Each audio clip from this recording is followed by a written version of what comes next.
सीताराम। भगवान की माया को जीत लेने वाले भक्त भाग 13। राज ऋषि नहुष जी। भक्तों, महाराज नहुष एक महान तेजस्वी, यशस्वी, धर्मिष्ठ और दानी थे। और कैसे कोई महान तेजस्वी, यशस्वी, धर्मिष्ठ और दानी ऊपर से नीचे गिरता है, ये चरित्र अगर आपको श्रवण करना हो तो महर्षि नहुष जी का चरित्र अवश्य सुनिए। और फिर कैसे वो नीचे से ऊपर चढ़ता है, इसके लिए भी राज ऋषि नहुष जी का चरित्र अति उत्तम है। कैसे काम वासना की अधिकता इंसान को गिरा देती है, इसके लिए राज ऋषि नहुष जी का चरित्र अवश्य श्रवण करना चाहिए। देवराज इंद्र जब वृत्रासुर का वध करने के लिए ब्रह्म हत्या द्वारा पीड़ित होकर जल में छिपे रहे तो चारों ओर अराजकता छा गई। तब देवताओं ने राजा नहुष को इंद्र के पद पर प्रतिष्ठित कर दिया।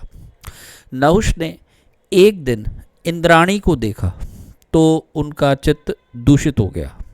उन्होंने आज्ञा दी कि शची देवी आज मेरे महल में शीघ्र ही पधारे। इंद्राणी भयभीत और चिंता से आतुर हो गई थी, क्योंकि वो अपने पतिव्रत्य का धर्म का जो था वो धर्म को नष्ट नहीं करना चाहती थी। वो अपने स्वामी और इंद्र का पता लगाकर उनके पास गई और सब वृत्तांत उन्होंने कह सुनाया। और उन्होंने कहा कि मेरे पतिव्रत की रक्षा होनी चाहिए। इंद्र ने एक उपाय बताया। इंद्र ने कहा कि तुम एकांत में नहुष से जाकर के मिलो और मिलकर के ये कहो, अगर तुम मुझसे मतलब तुम चाहते हो कि मैं तुम्हारे अधीन हो जाऊं, तो मुझसे मिलने के लिए जो ऋषि लोग हैं, ऋषीश्वर हैं, उनकी दिव्य सवारी पर चढ़कर जाओ, तब मैं प्रसन्नतापूर्वक तुम्हारे अधीन हो जाऊंगी। शची ने ऐसा ही किया। नहुष सहर्ष तैयार हो गए और देवर्षियों तथा महर्षियों से पालकी उठवाकर इंद्राणी के पास चले।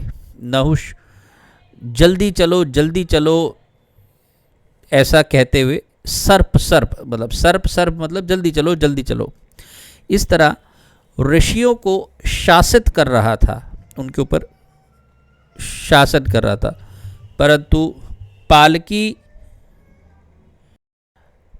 पालकी ढोने का ऋषिगणों को कोई अभ्यास नहीं था, तो वो धीरे धीरे ही चल रहे थे।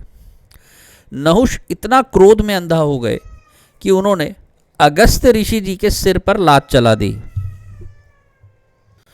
ऋषि अगस्त्य ने श्राप दे दिया कि तूने अधर्म से व्याप्त होकर मेरे सिर में पैर की ठोकर मारी, अतः तू हत तेज होकर पृथ्वी पर गिर जा और 10,000 वर्ष तक अजगरी बना रहे।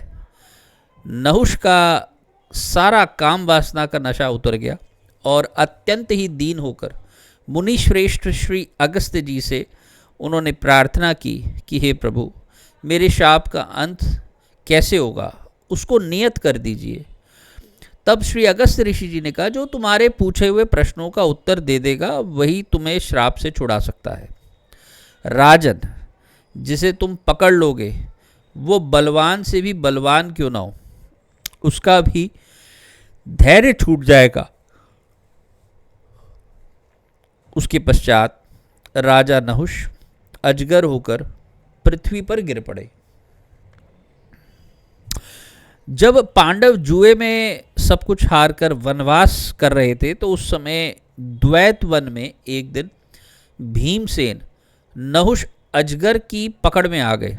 लाख प्रयत्न किया, लेकिन महाबली भीम जो थे वो अपने को छुड़ाने में समर्थ नहीं हो सके।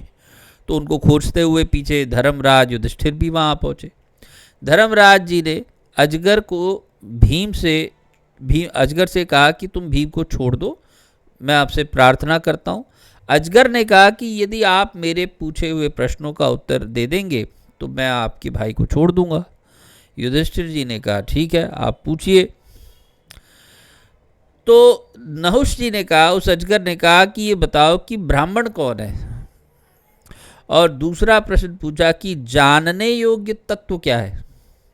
श्री युधिष्ठिर जी ने कहा कि हे नागराज, जिसमें सत्य है, दान है, क्षमा है, सुशीलता है, क्रूरता का अभाव है, यानी क्रौर्य अभाव है, जिसमें तपस्या है और दया है, ये सद्गुण जिसमें दिखाई देते हो, वही ब्राह्मण कहा गया है। जानने योग्य तत्व तो परब्रह्म ही कहा गया है। अजगर ने कहा, युधिष्ठिर, तुम जानने योग्य सभी बातें जानते हो। तुम्हारे शुभागमन से मेरे लिए यह महान पुण्य काल उपस्थित हो गया है। अब इस घोर तमोमयी योनि से मेरा उद्धार हो गया है।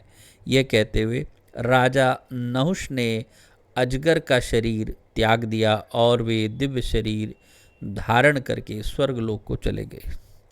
भक्तों, काम वासना की अति इतनी बुरी हो सकती है कि इंसान को ऊंचाइयों से नीचाइयों तक गिरा देती है। किसी संत जी ने कहा था कि यदि कंगाल होना हो तो कामी बन जाओ, तुम कंगाल हो जाओगे।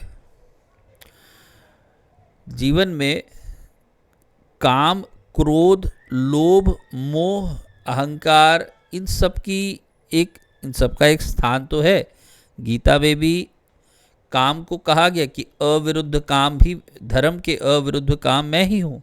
भगवान अपनी को विभूति बताते हैं। कामदेव का अवतार हुआ प्रद्युम्न के रूप में, भगवान के पुत्र के रूप में। किंतु दैनिक जीवन में यदि देखा जाए तो काम की उत्पत्ति वास्तव में सृष्टि और संसार की विस्तार के लिए है, और इसको यदि अपने हर्ष का एक, समझो कि एक साधन बना लिया जाए, तो ये इंसान को बर्बादी कर देती है।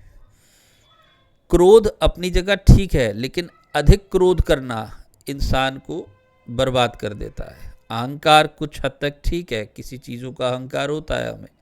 बहुत अधिक अहंकार होना ये भी इंसान को बर्बाद कर देता है। मोह होना, स्वाभाविक अपने बच्चों में मोह होना कुछ हद तक ठीक है, लेकिन अत्याधिक मोह होना कि मोह में अंधे ही हो जाओ धृतराष्ट्र की तरह, ये भी इंसान को बर्बाद कर देता है। तो किसी भी चीज़ की एक हद तक सीमा में रहना तो ठीक है, लेकिन सीमा से आगे बढ़ जाना, ये चीज़ों को, इंसान को बिल्कुल पूरी तरह से नष्ट कर देती है। चाहे वो काम हो, चाहे क्रोध हो, चाहे लोभ हो, चाहे मोह हो, चाहे अहंकार हो। इसके साथ वाणी को विश्राम दूंगा। राज ऋषि ययाति जी का चरित्र हम अगले भाग में श्रवण करेंगे। तब तक के लिए जय जय श्री सीताराम, जय जय श्री सीताराम।